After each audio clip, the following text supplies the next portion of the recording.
colegas, eu pediria para que subissem aqui primeiro o professor Márcio Sotelo Felipe, que possui graduação em Direito pela Faculdade de Direito da Universidade de São Paulo.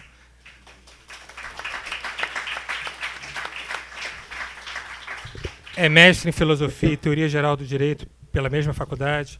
Foi Procurador-Geral do Estado de São Paulo e é docente da Escola Superior da Procuradoria-Geral do Estado de São Paulo. O Márcio, que é um querido colaborador aqui da Escola da Magistratura, ele tem experiência na área do direito, com ênfase em filosofia do direito, atuando em especial com os seguintes temas: direitos humanos, crimes contra a humanidade, Rousseau, Kant, justnaturalismo e ética. Queria também chamar aqui para tomar lugar nessa mesa meu também queridíssimo amigo João Marcos Buch.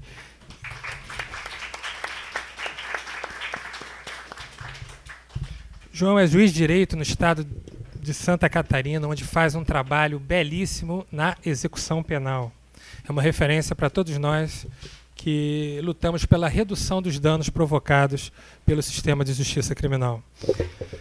João também é especialista em direito contemporâneo pela Universidade de Contestado e Direito Penal e Criminologia pelo Instituto de Criminologia e Política Criminal da Universidade Federal do Paraná.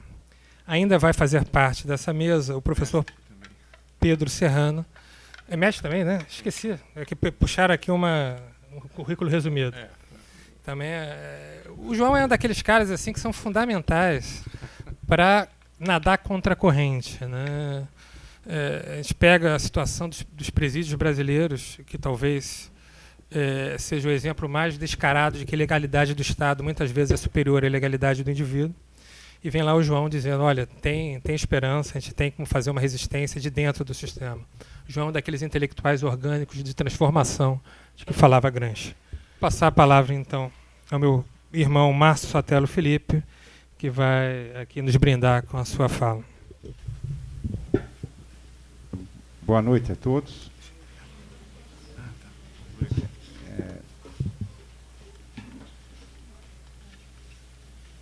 É um prazer estar aqui mais uma vez na Emerge. Tenho sido contemplado com alguns convites e isso é uma coisa que me honra muito.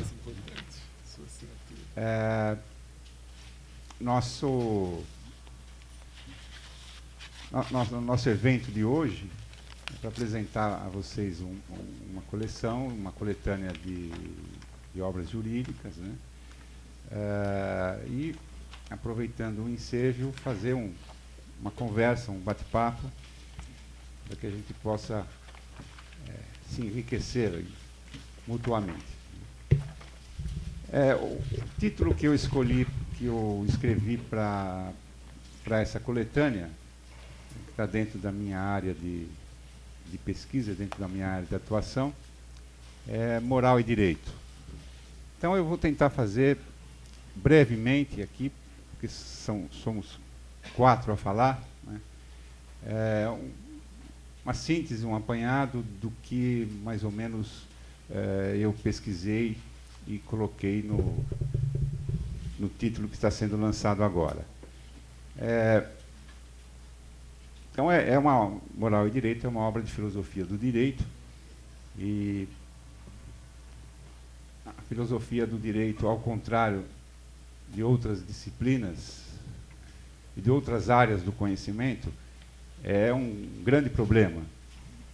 Nós não temos grande dificuldade em saber o que é uma filosofia da medicina ou uma filosofia da economia, embora os economistas nunca se entendam, né? Mas, de algum modo, eles compartilham um corpo de conceitos que definem o seu objeto. Mas, em uma filosofia do direito, a coisa não é bem assim. A filosofia do direito é árdua, e ela é árdua porque ela tem uma questão fundamental, que é a conexão do direito com a moral. Isso traz uma série de problemas filosóficos, práticos, né, muito angustiantes. Assim, de forma muito sintética, nós poderíamos dividir as diversas concepções sobre moral e direito em quatro grandes ramos, né? A concepção do justnaturalismo, concepção positivista, o pós-positivismo, que é uma coisa bem mais recente, e a concepção marxista do direito, né, que tem algumas variações, mas dá para sintetizar de algum modo do que se trata e a relação que ela tem com a moral. O justnaturalismo, já desde a Grécia clássica, né, tem toda uma tradição que remonta à Grécia clássica, ele se caracteriza justamente por procurar um critério de identificação do direito por um critério, segundo um conceito moral. Para saber o que é direito, eu tenho um a priori moral, né, que determina se aquilo é legítimo, se aquilo é válido. Então, essa é a característica básica do justnaturalismo. A história do justnaturalismo, o direito natural, começa com os sofistas, né? Os sofistas foram os primeiros a associar natureza e valor e jogar a associação natureza e valor na questão da organização política, na questão da polis, no que nós diríamos hoje na questão do direito, né? Mas os sofistas tinham diversas concepções sobre o que seria a natureza. Para alguns, a escravidão era natural, para outros, a escravidão não era natural. O que importa aqui é fixar, não é propriamente o que eles entendiam por natureza, mas a ideia de associação natureza e valor, né, que origina toda essa complexa história do justnaturalismo. Um padrão clássico de conduta justnaturalista é o padrão de Antígona.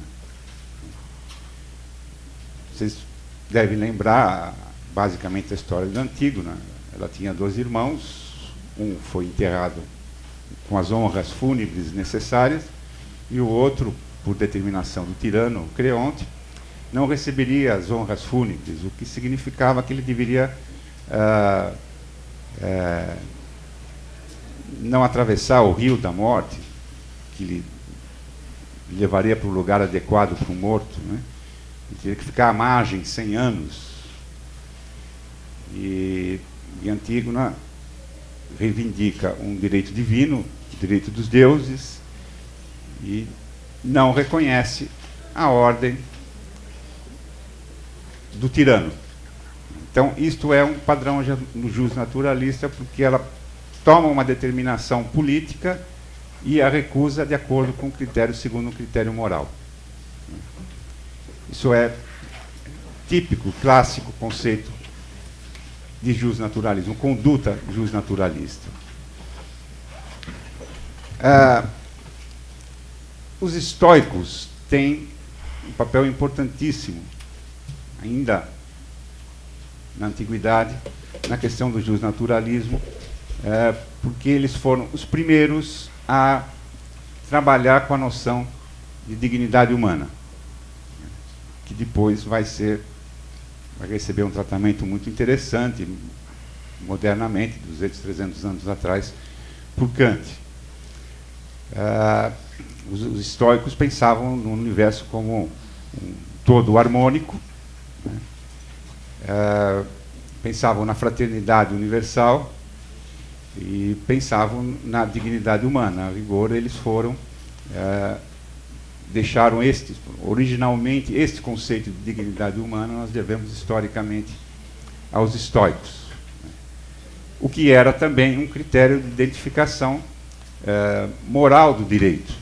Os estoicos diziam que o direito era uma coisa, deveria ser uma coisa só, justa, fraterna, né?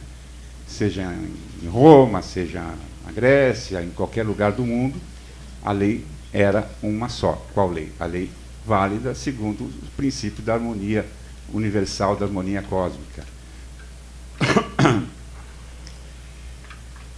E uma outra referência importante, eu estou pensando, né, algumas coisas assim, mais relevantes, filosóficas historicamente, e outra referência importante para a dignidade humana, para o justnaturalismo, é de Kant, né, que trabalhou esse conceito de uma forma racional, né, fez uma fundamentação racional do conceito de dignidade humana. Uma outra referência do justnaturalismo, também muito clara para todos nós, é do iluminismo, que fazia uma inversão, né? Primeiro, a priori, os direitos, e subordinado aos direitos o sistema objetivo, o ordenamento objetivo, que também é um modo justnaturalista de ver o direito. Então, agora nós podemos passar para a segunda importante concepção sobre a relação moral e direito, que é do positivismo. O positivismo é fruto do desenvolvimento histórico do Estado. O Estado moderno, ele tem o atributo do monopólio da norma jurídica. Então, tudo que se discute sobre moral e direito, a partir do Estado moderno, a partir do positivismo, fica subordinado a esse conceito. O Estado tem o monopólio da norma jurídica. Se o Estado tem o monopólio da norma jurídica, ninguém há de dizer que aquilo não é jurídico. O que significa isso? Qual a consequência disso? Afasta qualquer critério moral para o reconhecimento do direito, né, e torna o direito discricionário segundo a vontade do Estado. Então, a primeira concepção identificava o direito por um critério moral. A segunda concepção positivista identifica o direito como monopólio, o exercício do monopólio da norma jurídica, discricionário e indiferente à moral. Dois autores importantes do século XIX que deram arrancada teórica, né, no positivismo foram Bentham e Austin. Bentham tinha uma expressão muito engraçada, folclórica sobre a questão dos direitos. Ele dizia que a ideia de direitos fora do ordenamento jurídico era um absurdo em pernas de pau. Não bastava ser um absurdo, ele tem que ser ainda em pernas de pau, delírio. Um sonho maluco. Austin dizia que direito é aquilo que emana da vontade do soberano. E quem é o soberano? O soberano é aquele que é obedecido e, por seu turno, não obedece ninguém. É o Estado. São as duas referências iniciais assim, importantes do século XIX para o positivismo. Outro autor importante, já no século XX, é Kelsen, né, que mais ou menos todos aqui temos uma noção do que ele sustentava, o direito como uma forma coercitiva, né, também discricionária, reconhecida por determinados critérios de validade, e pouco importava o que dizia a norma. Não há nenhuma conexão com a moral, necessariamente. É a forma que determina o jurídico. Mas Kelsen, ao contrário dos outros seus antecessores do século XIX, tem uma fundamentação filosófica muito mais sofisticada. Ele era afiliado à Escola de Viena, a questão do positivismo lógico, né, que negava a possibilidade de se conhecer qualquer coisa a não ser dentro de dois critérios, de dois modos, ou juízos analíticos. Né. Juízo analítico é aquele que o sujeito e o predicado são os mesmos. Né. O triângulo tem três lados. Isso é uma coisa que eu posso conhecer, porque quando eu falo triângulo eu já falo três lados, não há nenhuma dúvida sobre isso. E a outra forma de conhecer as coisas é a empírica. Né. eu posso afirmar alguma coisa, como conhecer alguma coisa, afirmar como verdadeira, desde que eu possa aferir empiricamente. Então, se eu disser que todos os homens que moram na minha rua são casados, isto eu posso verificar. Eu vou lá e pergunto para todos. Se todos forem casados, então a afirmação está correta. Se eu constatar empiricamente que não, a afirmação está errada. Esses dois tipos de juízo, o empírico e o analítico, são aqueles a respeito dos quais nós podemos conhecer alguma coisa. O conteúdo de uma norma jurídica não está em nenhum desses critérios, ele é reconhecido pela sanção. Então, eu não posso falar sobre o direito, eu não posso conhecer o direito, a não ser conhecer a forma com que ele se apresenta. O positivismo sofre uma crise violenta ao final da Segunda Guerra, quando se verifica o que aconteceu após o que aconteceu durante o nazismo, o que aconteceu no Terceiro Reich, o que era o direito no Terceiro Reich, né? E aquela noção de que o direito é uma forma coercitiva posta pelo Estado, né, sofre uma crise, né, porque as normas jurídicas do Estado nazista eram barbárie. Né? Então, esta simplificação positivista sofre uma cerrada crítica. Né? E se busca uma saída de clara inspiração justnaturalista. Gustav Radbruch, que era um jurista, justo filósofo importante da Alemanha pré-guerra, foi ministro da Justiça de Weimar, social-democrata, ele tinha uma filosofia do direito, em que ele dizia que o juiz, ao julgar, deve sacrificar o seu juízo de certo e errado. E que não haveria possibilidade de uma indagação sobre o justo no momento de aplicar uma norma jurídica, de julgar um caso. Após a guerra, ele faz uma profunda autocrítica disto tudo e chega a afirmar que algumas normas não podem ser consideradas válidas dentro daquela ordem de conceitos que se chamava de justnaturalismo. É praticamente a afirmação literal dele, ou seja, é um direito supralegal, né, que determina que algumas coisas efetivamente não podem ser jurídicas quando elas são profundamente imorais.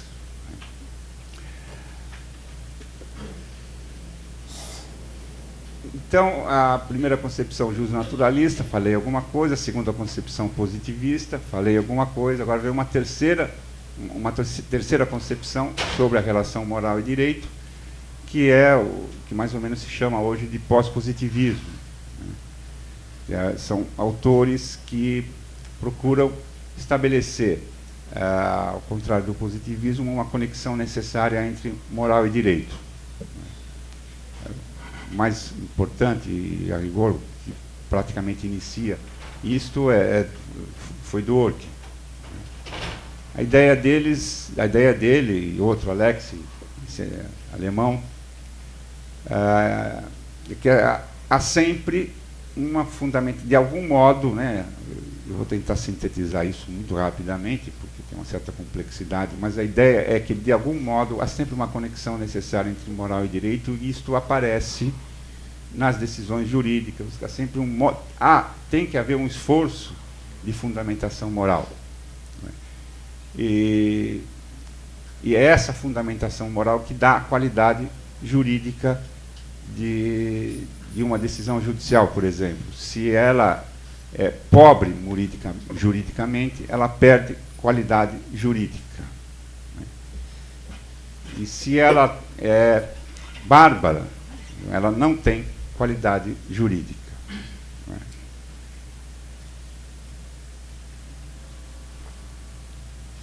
Uma outra concepção importante sobre moral e direito é a do marxismo.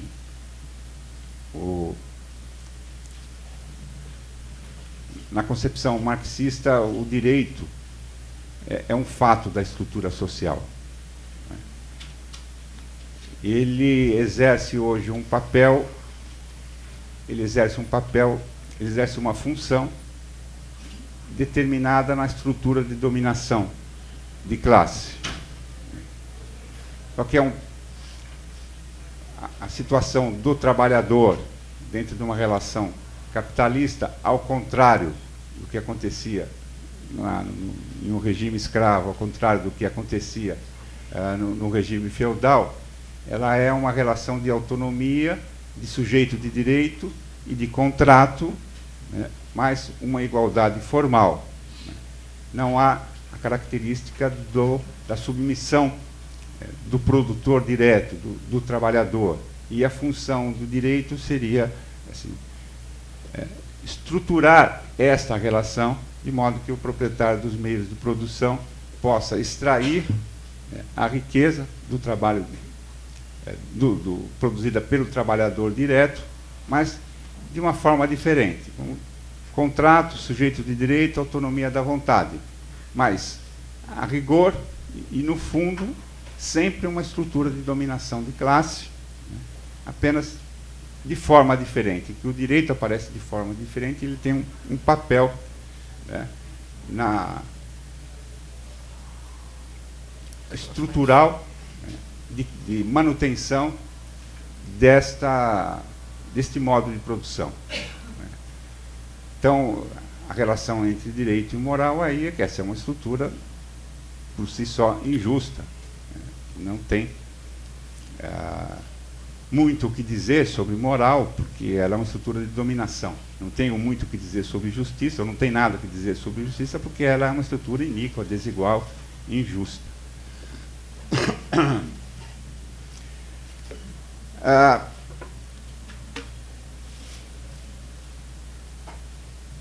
Nessas concepções,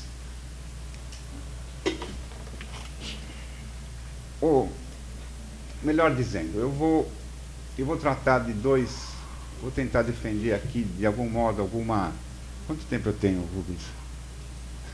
A gente não estabeleceu o tempo aqui. Tá bom. Não quero ser autoritário.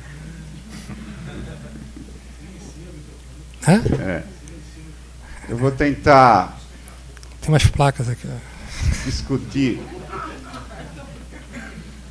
Eu vou tentar discutir rapidamente dois casos judiciais para introduzir uma concepção que me parece interessante sobre a relação moral e direito hoje no fenômeno jurídico contemporâneo.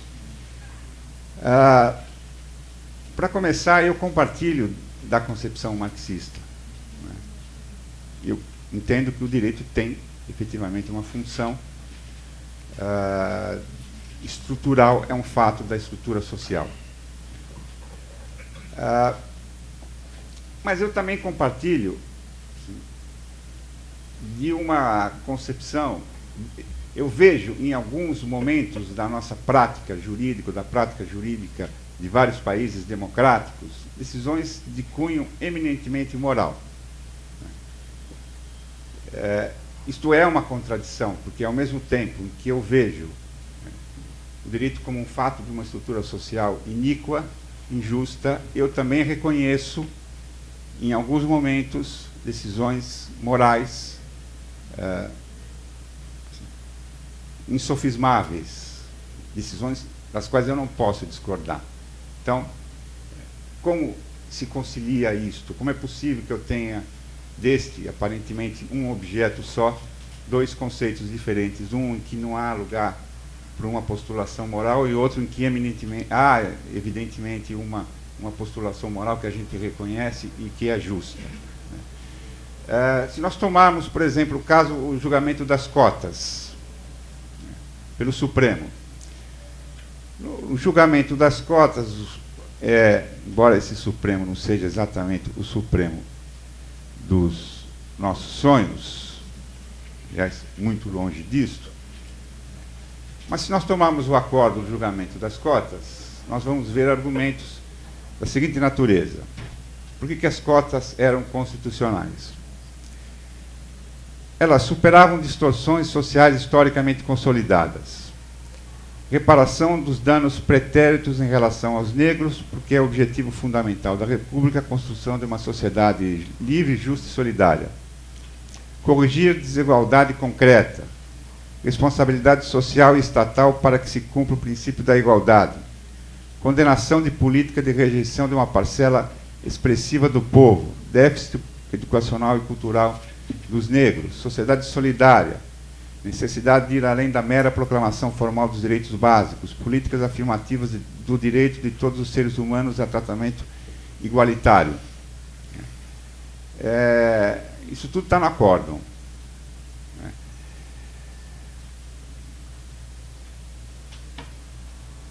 Eu penso que há, na verdade, sob a aparência do mesmo fenômeno, como um fenômeno aparentemente único, uma forma coercitiva, na verdade, dois conceitos. Na verdade, dois entes. De um lado, você tem algo que, compartilhando da forma coercitiva do Estado, ela é essencial, indispensável, necessária à manutenção de uma estrutura social. Isto é um conceito, sob a mesma forma. Mas você tem também, sob a mesma forma, normativa, coercitiva, um conceito que é, na verdade, de origem kantiana, porque é fundamentado na dignidade humana.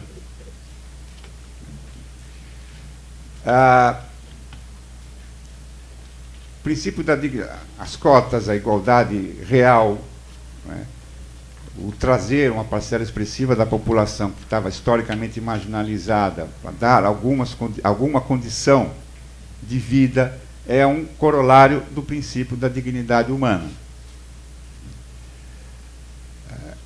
Quando eu contemplo essas duas dimensões do fenômeno jurídico, na verdade estou contemplando dois entes diferentes. Duas coisas diferentes, mas há uma mesma forma que aparentemente os unifica. Um fenômeno que aparentemente os unifica, que é a forma prescritiva coercitiva. Mas, de um lado, eu tenho, na verdade, Marx, que explica o desenvolvimento histórico das sociedades até chegar no Estado moderno e na função do direito. Eu tenho numa mão Marx, pode ser até a mão esquerda,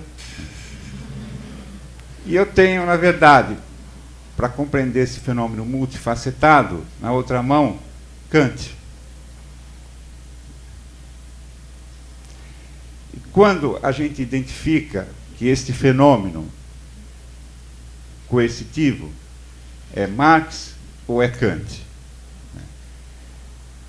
Quando nós trabalhamos com princípios, quando nós trabalhamos com a dignidade humana, quando nós aplicamos num julgamento, quando os juízes aplicam num julgamento regras que tornam a sociedade menos injusta, menos iníqua, de tal forma que todos os cidadãos, todos os membros de uma sociedade tenham condições